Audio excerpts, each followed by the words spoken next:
Well, a very good afternoon, morning, or evening to you, and welcome to this edition of A Reason for Hope. Sean Richards hosting today and joined by the burrito. Pastor Scott has been called out to fulfill his pastorally duties, which includes marrying and burying. I'll let you figure out which is which. But in noting that he is not here in the broadcast does not mean that the purpose of the broadcast has been changed in any way. I am on my own here today, hopefully with the Holy Spirit, but we will be taking your Bible questions for the next hour. So note that that is, in fact, the goal of the next program. And if you would like to send us your questions, the venues are all still the same. If you're joining us, we'll be happy to give those out to you right now as I continue to speak in the plural for some reason. YouTube is at A Reason, the number 4 Hope. If you subscribe to us there and hit the notification bell, I'll be watching the live chat as the broadcast unfolds, and we'll also be able to engage in your comments after hours for the next broadcast. Facebook will be CCF-TUCSON, or Calvary Christian Fellowship of Tucson, where the same standards and rates apply. You can join us on Twitter at SCOTTR4H. Scott R4H is Pastor Scott's personal Twitter feed, and if you tweet us there, we'll be able to receive your questions just like we would any other social media platform. And lastly, our website is calvarychristianfellowship.com. If you join us there, you can click the Watch Live tab, and you'll be able to watch us live, or you can email us when we are off air at questions@areason4hope.org. All that is available for you in not only sending us your questions, but following up on those questions, perhaps getting correspondence, clarification, and of course some light on the more difficult issues of the heart and mind. And as is always the case, I'll reserve Pastor Scott in his honor and opportunity to give us our infamous prophecy updates. We'll begin today's broadcast by just going straight into your questions, and I already see that we already have questions being sent in, but of course as well, we want to give the Lord highest priority in all of this and make sure that he speaks more than we do. So why don't we start off with a word of prayer and see where the broadcast goes. Dad, thank you for the honor and opportunity you've given us to not only be in your word, but among your people. And I ask, by the grace that we have, because of the finished work of your Son, that we would be in your spirit as well. Give those listening ears to hear your voice, a heart ready to receive it. Those who are hostile to you to be not just silenced, but given the opportunity to speak the actual issues of their hearts. And whatever ultimately ends up coming as a result of this broadcast, that it would be honoring to your name and an accurate representation of your word. We pray this in Jesus' name. Amen. So, let's get to it. We're going to start out with a question sent along to us on YouTube from E. Hi, pastors. The pastor to my left is riveted to hear his honorific being mentioned. My question is, will we be able to explore the new earth when we get home? Now, correct me if I'm understanding your question improperly, E. So the question is, when the new heavens and the new earth are introduced, will we be able to explore this new earth as a result of entering into that creation, or will it just be focused on New Jerusalem, which is, of course, a specific place on the new heavens and the new earth? If that's what you're asking, then I would say there's no reason why we should think otherwise.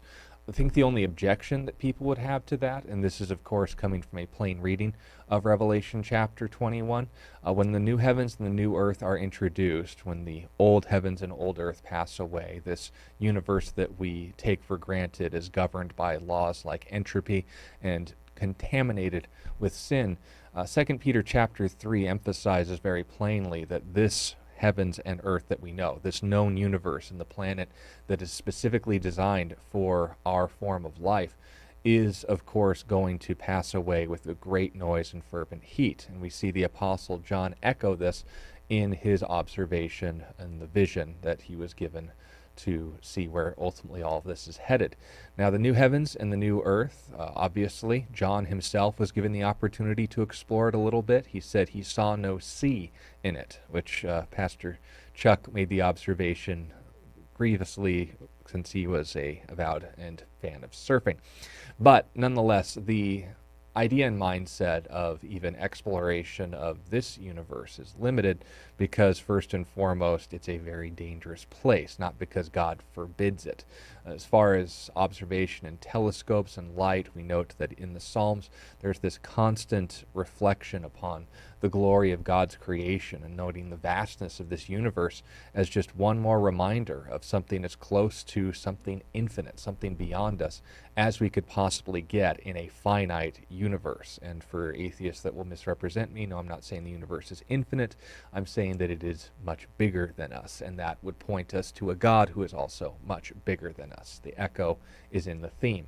But when we're asked the question of, and this is the argument against it, when it says those on the outside of the walls of the New Jerusalem, or anything that defiles or causes a lie, that, I think, is noting the outside of any sort of interaction with this new heavens and new earth, and why, I think, properly so, hell has been identified as a quarantine, because we here at Calvary Christian Fellowship don't hold to the view that those who are in a state of separation from God relationally, the state we call hell, are ceasing to exist, but of course are kept from influencing God's creation in any way further than they already have.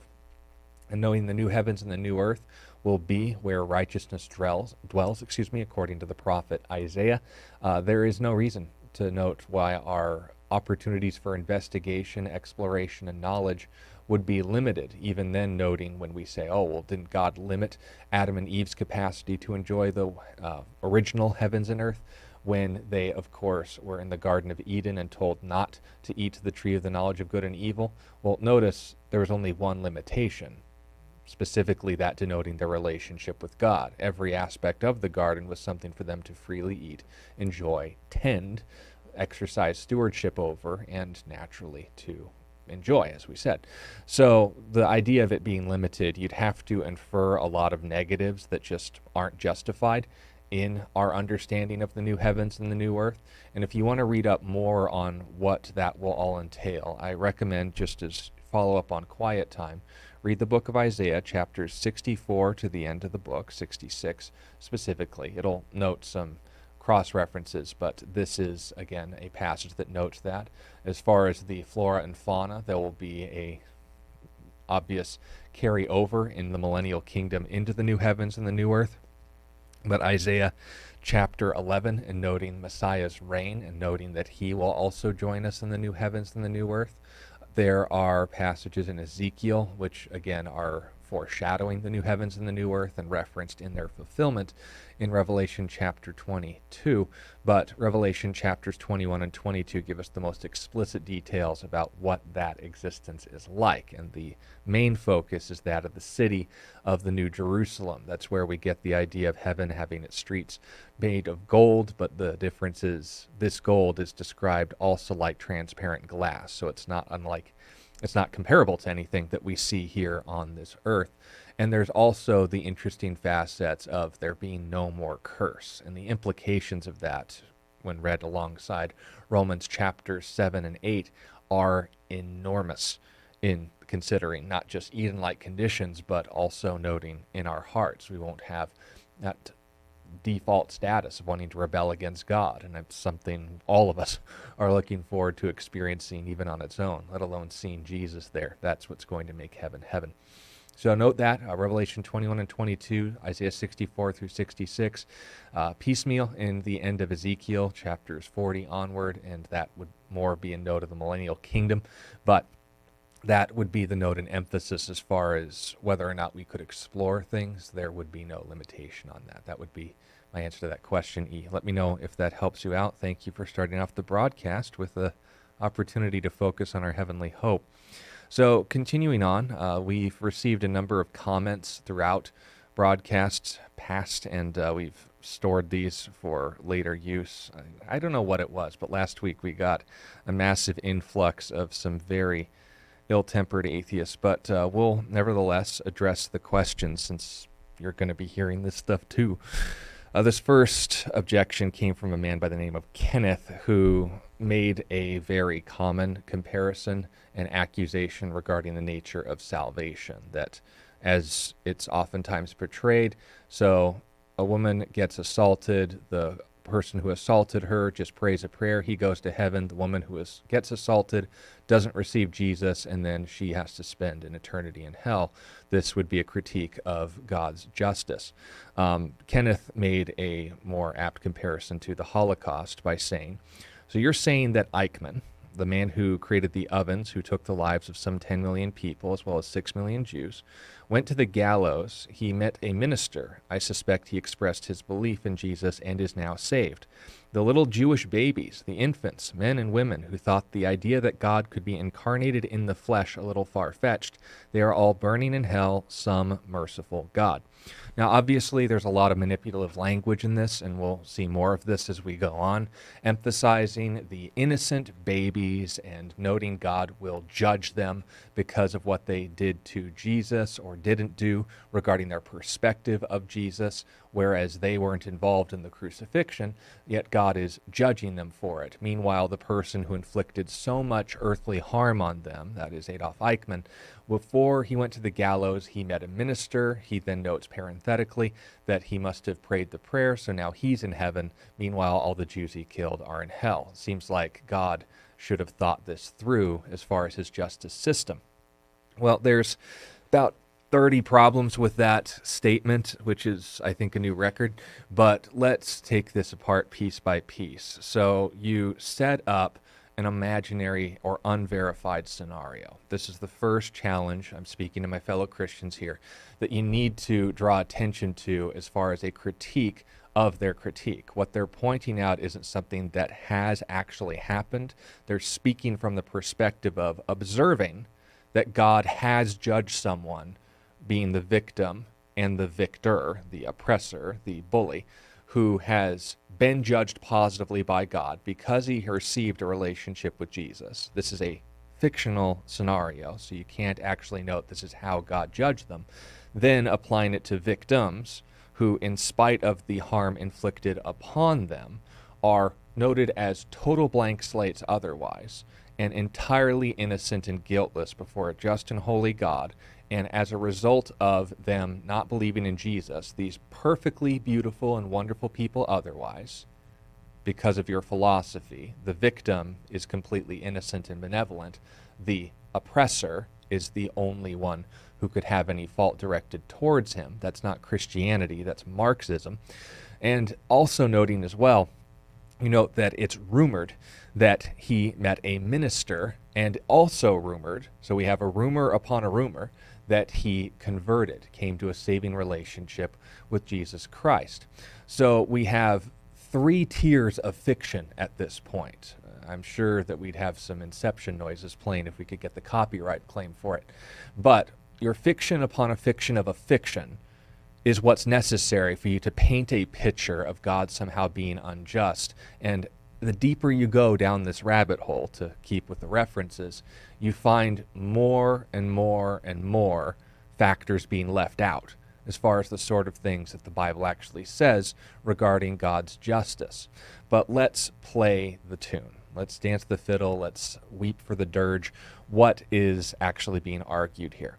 Well, when Eichmann, in your fictional upon fictional upon fictional scenario, has received this relationship with Jesus, which we have no evidence for, we would then conclude that for his actions, for the millions upon millions of people that he directly orchestrated and politically maneuvered and approved the exercise of, he, as well as the individuals who carried out these orders, are ultimately standing as recipients of a substitute that Jesus, based on our understanding of the atonement, or at-one-ment, if you want to parse it out, Jesus exercised what we would call in the modern day a legal fiction, whereas in order to bring proper justice and avoid the sticky business you're assuming is taking place here, Jesus was our substitute that, according to 2 Corinthians chapter 5 and verse 21, he who knew no sin became sin. Very broad in terms of someone deserving of the wrath of God. And we could note examples and instances of sin, but the one who never, which is what we mean by sin, deviated from the nature of God in any way, was himself treated as the one who deviated from the nature of God in every way, so that we might become the righteousness of God in him. How was Jesus treated in terms of how he sought out this atonement? Well, in terms of Eichmann being sent to the gallows, that form of execution is, to quote the Pirates of the Caribbean film, a long drop and a short stop. That's a hopeful breaking of the neck, quick suffocation, and it's over. Now, there's morbid aspects to this that we could get into, in noting that it was an inefficient way of execution, because sometimes your neck didn't break, sometimes in the form of the neck breaking, it only caused you again to become paralyzed, and then they would suffocate. It was, of course, not an exact science. But the science of what Jesus endured, even from a secular perspective, if we were to say that Adolf Eichmann deserved this, was God fair in giving Eichmann what he deserved if he treated Jesus the exact same way? Jesus was subjected to a full Roman crucifixion, as we can verify medically according to the studies of William D. Edwards on his article on the physical death of Jesus of Nazareth, and verified archaeologically through not only the heel bone of Yochanan, which was a proper burial given to a Jewish man who still had the nail in his heel bone in the bone box that he was again stored honorifically by his family afterwards.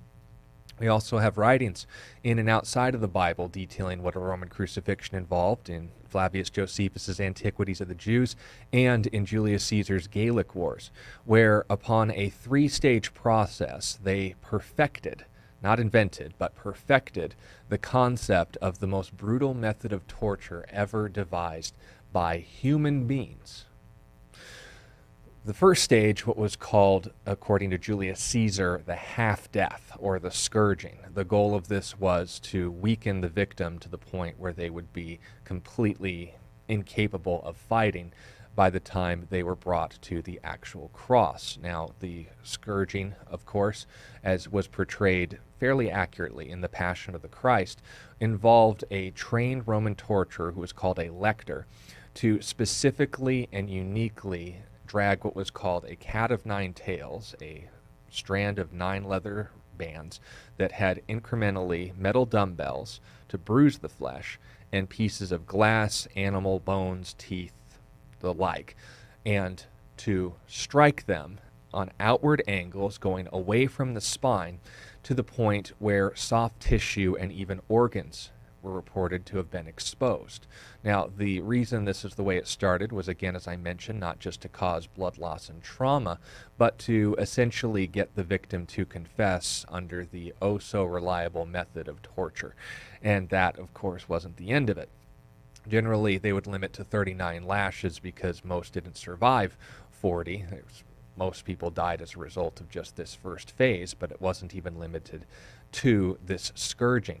When they had their back essentially rendered non-existent, they were then handed over to the Roman garrison to do as they pleased.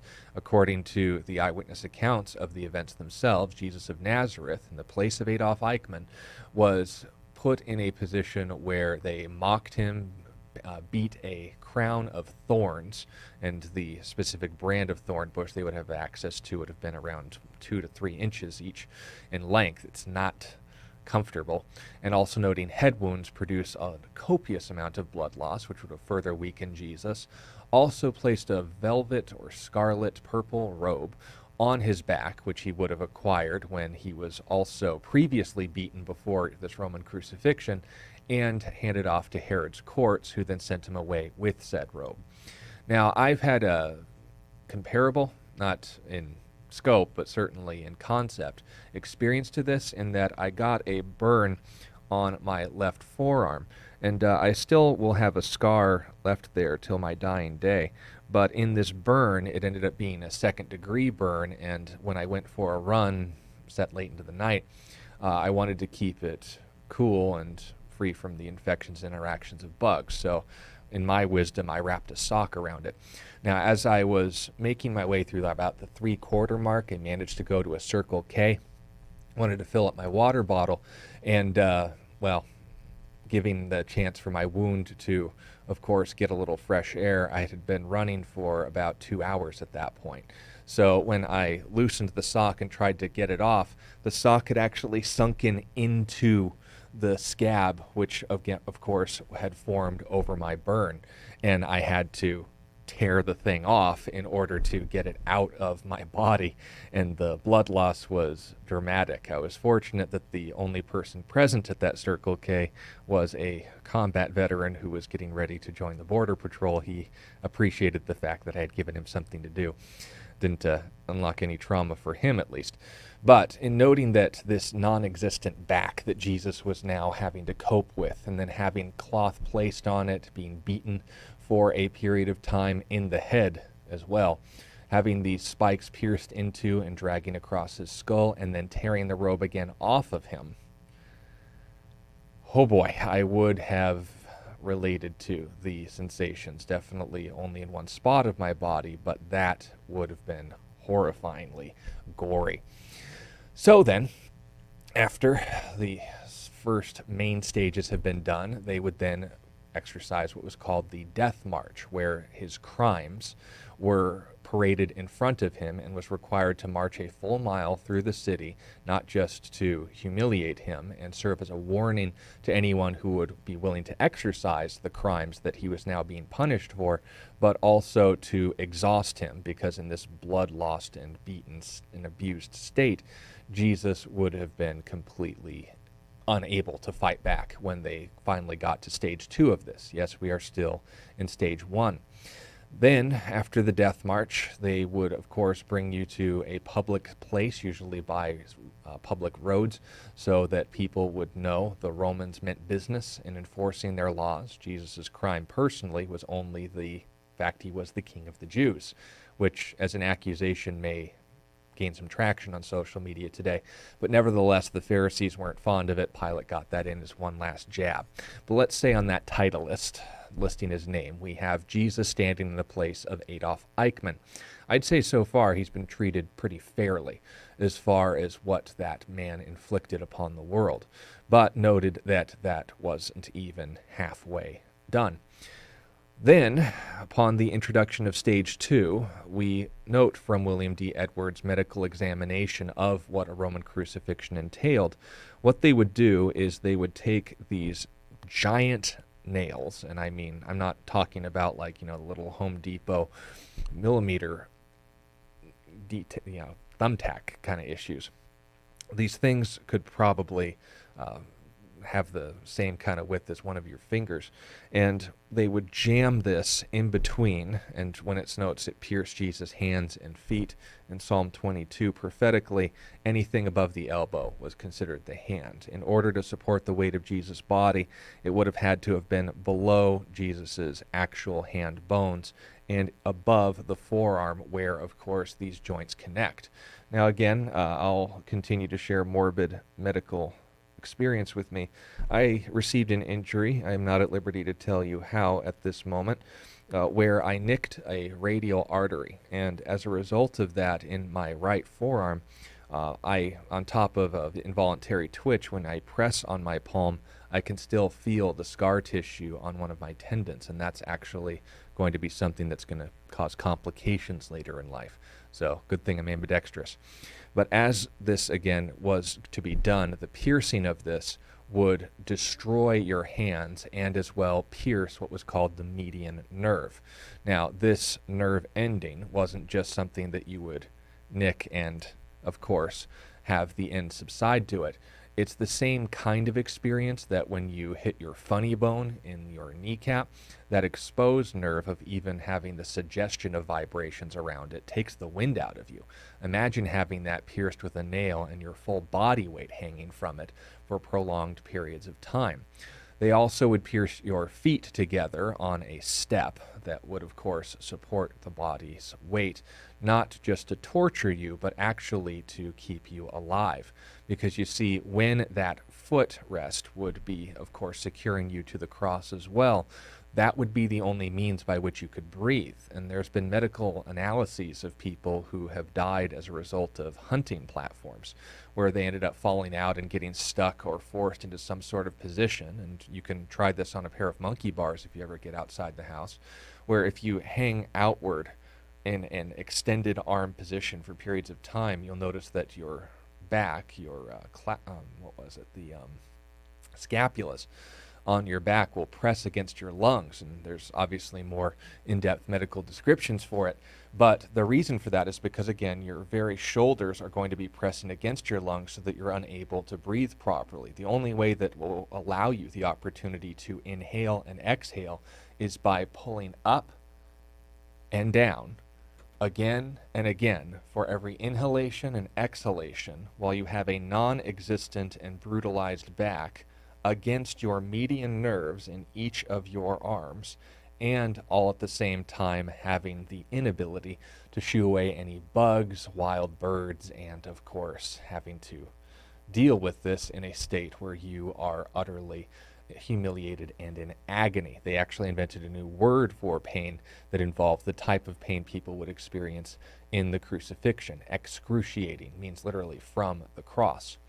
Now, in this motion, as you're dragging up and down, there's even been records and reports of people lasting multiple days in this state, as they were made public examples to be humiliated like this.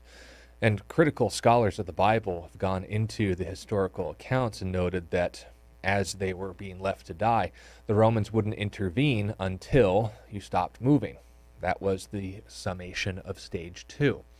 Stage 3, what was called the death blow, according to Julius Caesar's Gallic Wars, where, of course, they would verify your death in order to, again, make sure that the message had been properly sent that Rome means business. And as all of this was taking place, there's records and reports of people being set on fire, being thrown to wild animals, just having their heads smashed in with a club, that kind of clean approach in making sure that these sort of things were done thoroughly.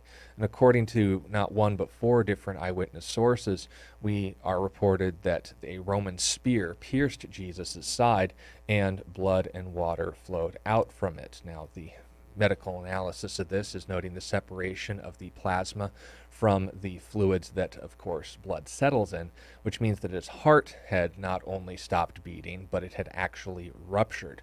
Whether it was as a result of the puncture or as a result of the experience of the cross, I'm personally more inclined to believe the latter, and there is something poetic as noting in our belief system. What killed God? It was a broken heart.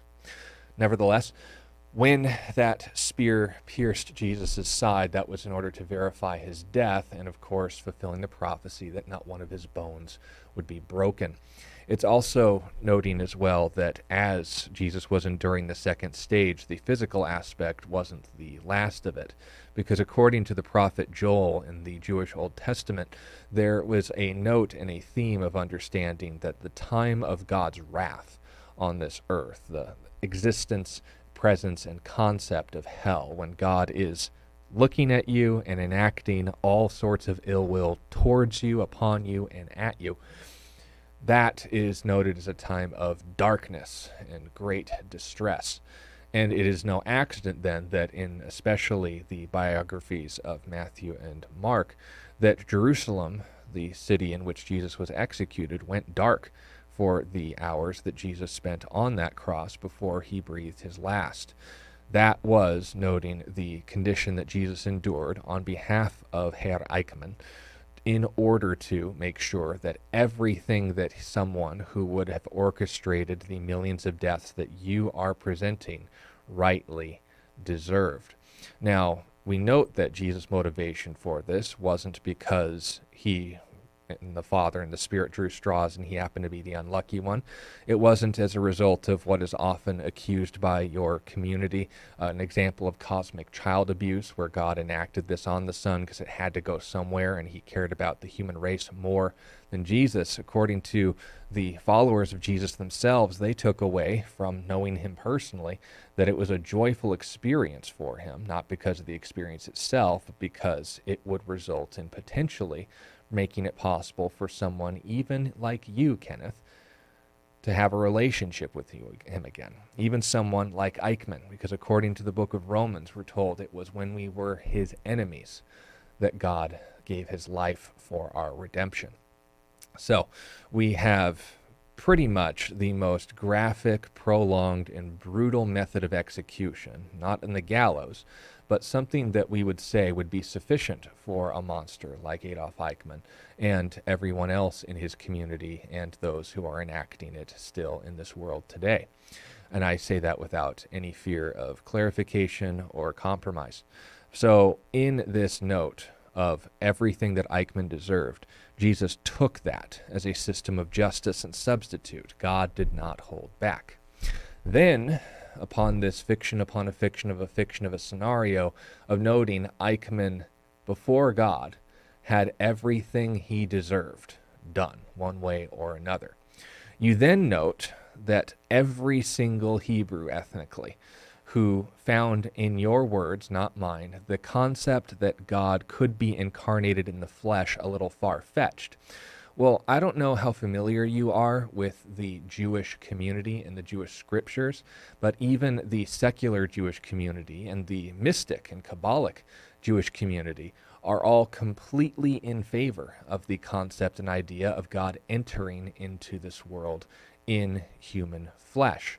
In fact, according to their Bible, the Torah or Tanakh, as you prefer, God has done so many, many times. In the Second Temple Jewish Targums, which were Aramaic translations of the scriptures in order to make them accessible in summaries for the average citizen, they noted this very interesting teaching known as the two powers in heaven. They titled the second, apart from Hashem himself, the Metatron, which is a name that specifically denotes the infamous angel of the Lord. This is the incarnation and appearance of God in the body, and a voice that could be heard, and a person that could be seen and interacted with in this world, going all the way to Genesis chapters 2 and 3. We note it was this angel that ate a meal with their patriarch Abraham, who appeared to Isaac and as well to Jacob in more direct ways for the latter, because Jacob literally wrestled with the guy. We note that it was this physical, bodily embodiment of Hashem, their God, that interacted with Moses and ate a meal with him, Aaron, and the 70 elders of Israel, as well as the priests who were Aaron's sons, who appeared to Israel throughout the time of the judges, to Gideon, to Samson's parents, and to others, who, of course, in visions as well as direct and personal interactions, made direct conversations with the prophets Elijah, who is still relevant in the Jewish community today, and who spoke through the prophets in ways that, again, the Jewish community still recognizes.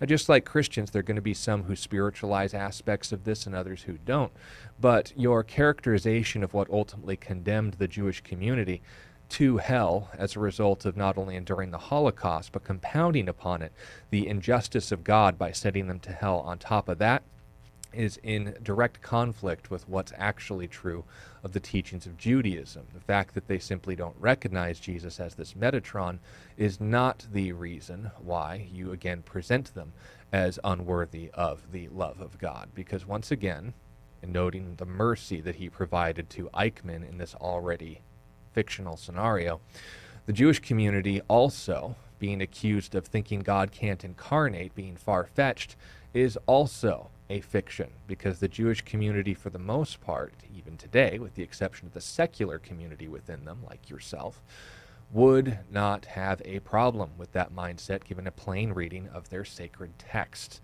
So your accusation is not that God could be incarnated in the flesh, but that God could, in fact, take the penalty due for their sins. Well, ultimately noting that regardless of what they endured in this life externally, there were also internal issues between any person in this fictional scenario and God.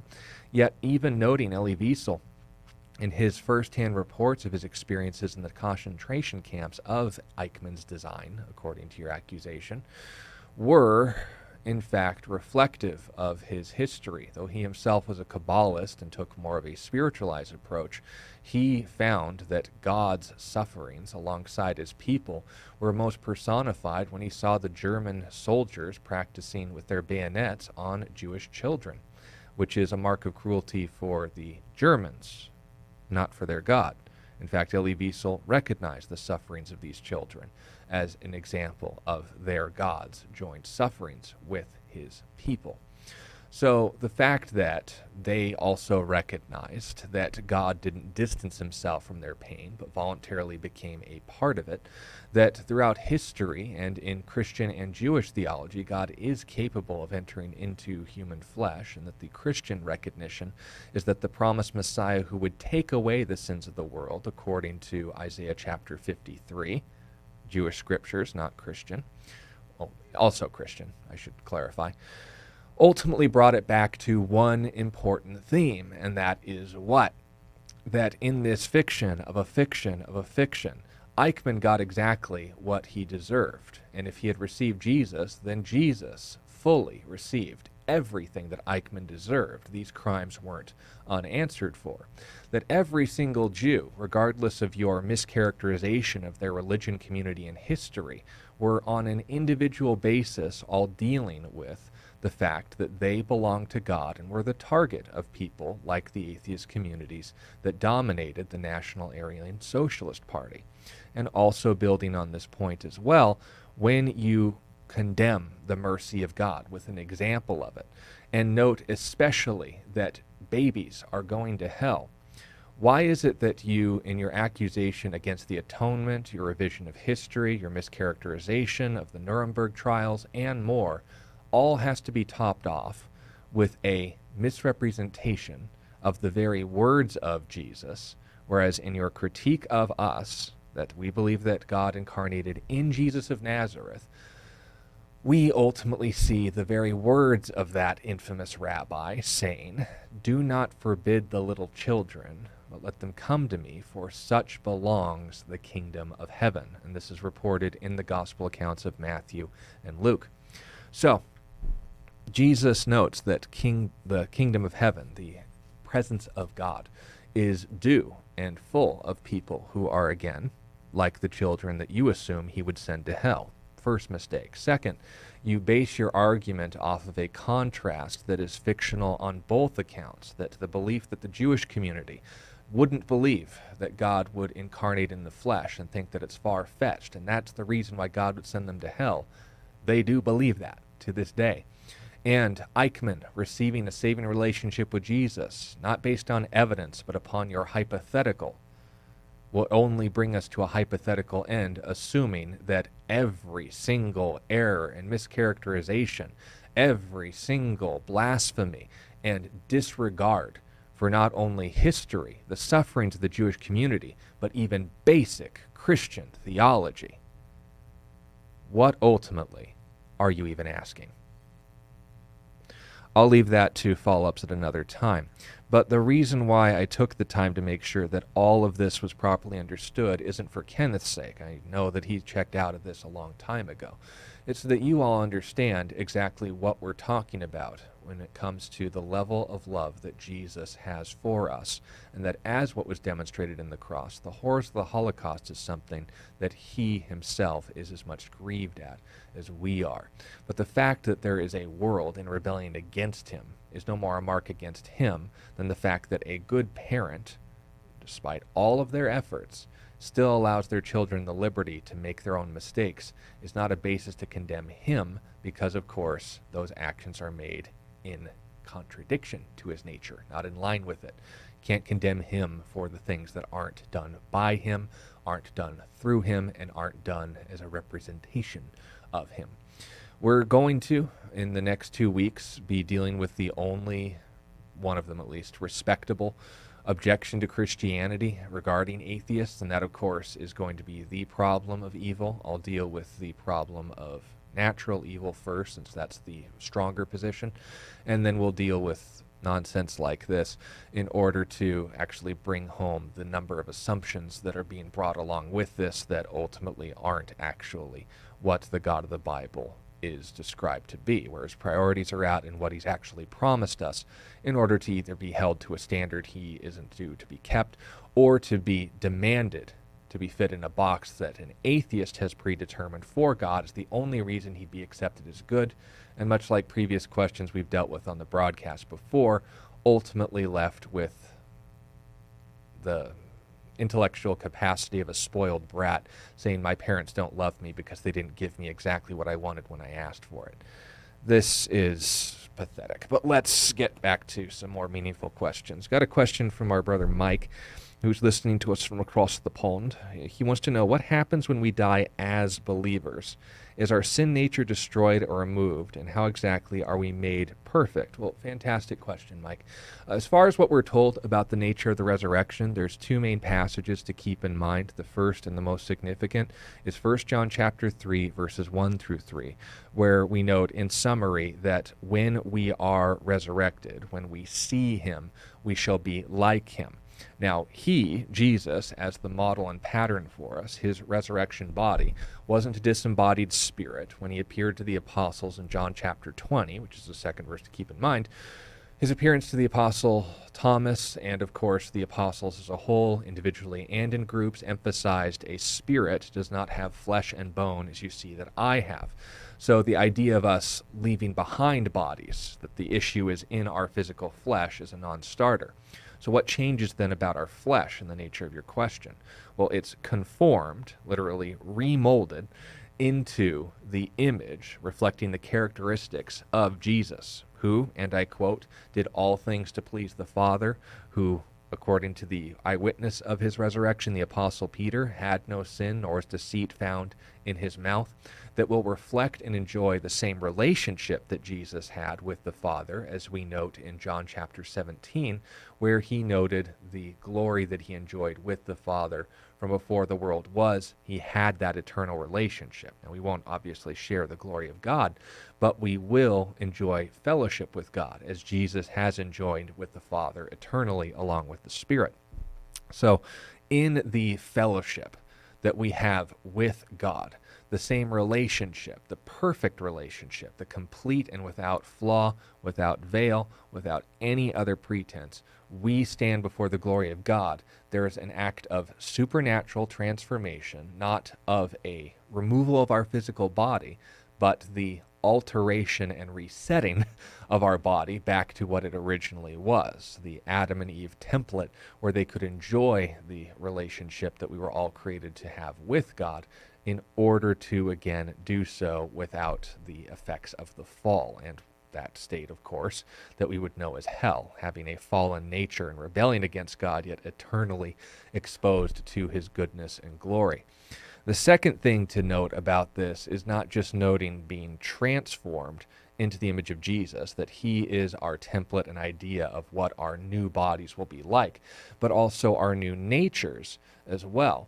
Because when we're noting the glory that we will have, the Apostle Paul in 1 Corinthians chapter 15, and I encourage the whole chapter as a whole because it's about the resurrection in its entirety, he compares the transformation, alteration, and ultimate change of our very natures, like that of an acorn compared to a tree, or, of course, comparing the glory of this earth, the glory of the stars. It's an entirely different thing. There's the light that we enjoy in this earth, and there's lights that are produced by, Ton 15 and Canis Majoris Deo and all those other fancily named stars that are usually in Latin. But the emphasis is, again, something so much more than we could even imagine. Mind is not seen, ear is not heard, nor is entered in the heart or mind of men, things that God has in store for those who love him. There's a point where we just go brain tilt as far as our capacity to enjoy God again, because we're coming at it from our fallen, sinful framework. But the promises being made is the same emphasis that every point of spiritual growth should always be, and that is looking unto Jesus, the author of Hebrews says, the author and finisher of our faith. That is the model. That is the picture. That is the resurrection that we will likewise benefit from and enter into when, of course, we are glorified. We are allowed the opportunity to receive the full benefits of Jesus' resurrection that he promised to all those who trust in his name. Now, we won't see that benefit until physical death, but what comes along with it is to finally have the relationship with God, the heart for God, the desire for God, that Jesus also physically modeled when he was on this earth. And noting the kind of body that we will enjoy won't be according to his birth, where he experienced, of course, pain, heartache, and what we talked about earlier, but even more in detail, that ongoing fellowship with the Father, ultimately unimpeded by this fallen sinful creation, where there is no more curse, as we talked about earlier. That is how we will be, as believers, made perfect or complete. That, of course, there is still the preservation of this body, but it's made new features, new purposes, and the model is again set in Jesus' own resurrected body. The nature, likewise, is that adding on. Yes, we are still physical. We will still have to engage in this world in a physical manner, but we'll be also able to engage with the Father the same way that Jesus does, in that unique relationship that those with the image of God alone can do. So when we're asked the question, how is this done? It's an add-on, it's an upgrade, it's an update, if you want, in order to be able to not just survive, but properly enjoy the fellowship with the Father that Jesus, again, was able to before his incarnation, and now leads the way as the first fruits of those after that resurrection. If that answers your question, Mike, and if you need those verses repeated, I'll be happy to do so. 1 John chapter 3, verses 1 through 3 is the key one. 1 Corinthians 15 and John chapter 20 are an ideal start set for that chapter. 21 is a good follow-up too, since you note that Jesus physically ate food and, of course, other interactions, but this is the point. Look at Jesus and note that he, as a man, now glorified, still desires fellowship with his people and still relates to God, his Father, just as perfectly as we one day will. That's our hope, that's our focus, and that should always be where our attention comes back to. Let me know if that is all clear. Let's go back to another one of those atheist objections here. Max wants to know, why did your God genocide every baby on the planet just to build a boat? Yeah, this is the best that we have to deal with here, by the way. When we hear caricatures, misrepresentations, outright fabrications, and lies about the Jewish text that we ourselves are also held morally responsible for, and as if this is a call to violence like it's a passage out of the Quran, the character of God is what's being accused here, and in order to make this more extreme, he flips the narrative in order to say the purpose of the flood was so that God could build a boat. I'm sure all of you see a problem with that. God didn't build the boat. God instructed Noah to build the boat. The boat was built before the flood in order to provide mercy and salvation for anyone on the planet. Moses spent 120 years building that boat and explained to everybody exactly what it was for, despite the efforts of Hollywood to present Russell Crowe as this Gnostic devil worshiper who, of course, was trying to save the rock monsters from the evil god and get them back to the Gnostic deity Sophia. This is the actual account. Noah built the ark on God's instructions so that a world that deserved judgment because it was so dominated by violence that God, knowing the hearts and thoughts of men, saw that they were only evil continually, then said, how can I provide mercy in the midst of this before I give this world what it's actually due? I don't know if you're neutral towards concepts like violence, Max, but if I were, of course, put in a position where violence was perpetrated towards me, like many in your community have, then I would want local authorities to answer for those things and to deal with them promptly. If there is an ultimate authority, which of course is the nature by which we determine unjust violence and murder as wrong, then of course we would hopefully find common ground here. But don't let the mischaracterizations catch up with you here. The boat wasn't built for the flood. The flood wasn't done for the boat. The boat was built for the flood as a gesture of mercy. Now, as we saw before, just like with Kenneth's manipulation tactic, you're seeing that this is something pretty common on social media, the word genocide and the victim of babies. So emphasizing babies as the only targets worth, again, addressing, as if God maliciously had the innocent in mind when enacting these judgments. Also note that he was targeting mankind specifically with the goal of exterminating a particular genus, which is what genocide means.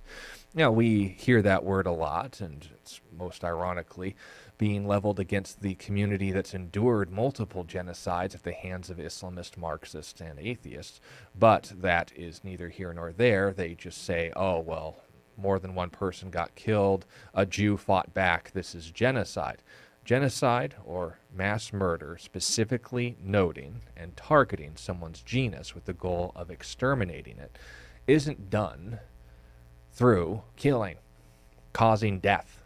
Genocide is something very specific regarding the motives and intentions, and as we read in Genesis, the motive was in answer for acts of violence. So if every time someone receives capital punishment, you recognize that as genocide, I'll at least call you consistent. But let's continue. He's targeting the babies. Well, no one think of the babies that were being killed in Noah's flood. How can God be so cruel? Why did the babies have to suffer? Well, let's note this in two tiers, because first and foremost, what ultimately caused this flood to happen? It was the actions of their parents, when, as we read in Genesis chapter 6, the sons of God saw the daughters of men, that they were beautiful, and they took wives for themselves, all whom they chose. The most prominent people on the earth at this time were fallen in their relationship, and as you see today, when your celebrities are atheists like you, then they are, of course, going to have a negative influence on the generations going forward. We see even this continuing in a trend going into the time of Israel and Canaan, where God warned the people of Israel not to get mixed in and intermarry like their pre-Noahite generations before them with ungodly relationships, because just as these godly lines of Seth, these sons of God, which we also see used to describe the people of Israel in Hosea 1:10, and us, human beings, members of the church, in the book of Romans chapter 8, there is that theme of noting that your children will note your spiritual examples.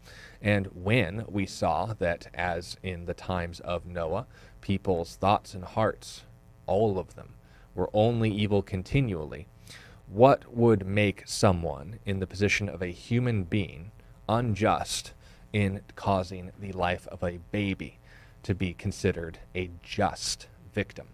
Well, you would have to know their future. You would have to know whether or not baby Eichmann would grow up to be the kind of individual that Kenneth would pretend is the object of God's mercy, while his victims are not. But the reality is, that wasn't the person who sent the flood. It was the only one who could possibly know that there was no future for these children. And instead of allowing the evil to compound itself and mankind to wipe itself out through violence, God exercised the right to say this far and no farther. But even from your atheistic worldview, Max, what makes the value of these babies any more significant, since your community are the number one proponents of abortion and the dehumanization of infants? Why is it that you arbitrarily try to use these babies as targets of innocence when your community is targeting them at levels that rival the numbers of death in the Holocaust? Just a little aside there. But let's once again ask the question, if these children are taken out by God, who again alone has the right to exercise a perspective that knows their futures, but also the ability, as we read before, to get them into paradise before they are morally culpable for these things, seems like an act of mercy, not an act of cruelty. We can't note that it's genocide because God's motives in targeting the earth with the flood were not because of their not ethnicity that he likeness, but because of their moral depravity and their acts of violence being unanswered for. And finally, when they were answered for, you note that the outcome was so that God could build a boat, when that very boat was provided for the reason that you think God ought to be condemned, so that not everyone needed to die, but anyone who had and wanted God's mercy would benefit from it. Anyone could have gotten on that ark, but only Noah's family listened. And that's the point and emphasis. So why did your God genocide every baby on the planet just to build a boat? Why did my God exercise enough patience to let you type out this insane drivel and not smite you dead? It's the same answer. God's a God of mercy, and you need to learn how to read.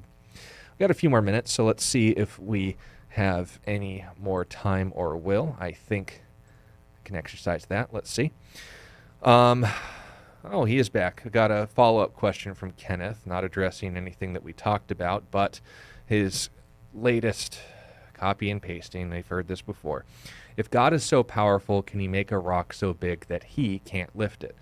This is a very old attempt at debunking the concept of God being omnipotent or all-powerful.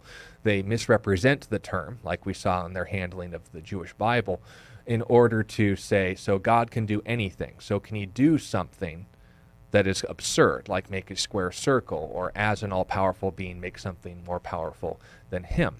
When we say, when our Bibles define, when our understanding and what we mean by God that you're critiquing, not straw manning, I hope, says omnipotence, we're saying that he doesn't do everything. God does not lie. God does not violate his nature. God does not sin, nor lead people to sin.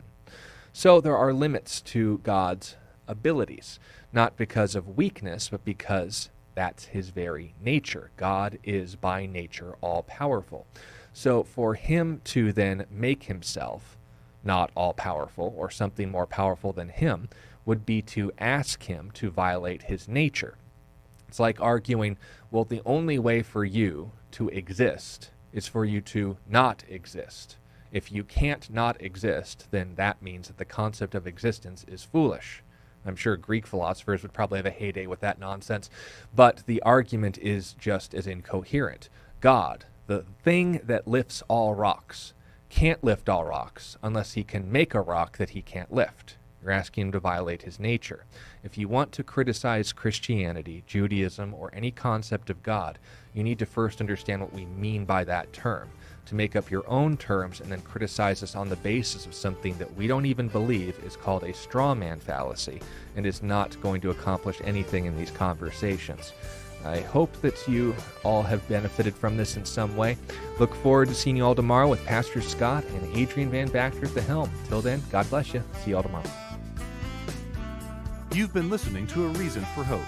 Thank you again for joining us as we continue our journey through God's Word, one question of the heart at a time. Until we meet again, we would love to connect with you. You can text or email your questions to questionsforhope@gmail.com. You can also find out more about our ministry at calvarychristianfellowship.com. And be sure to join us next time on A Reason for Hope. A Reason for Hope is an outreach ministry of Calvary Christian Fellowship in Tucson, Arizona.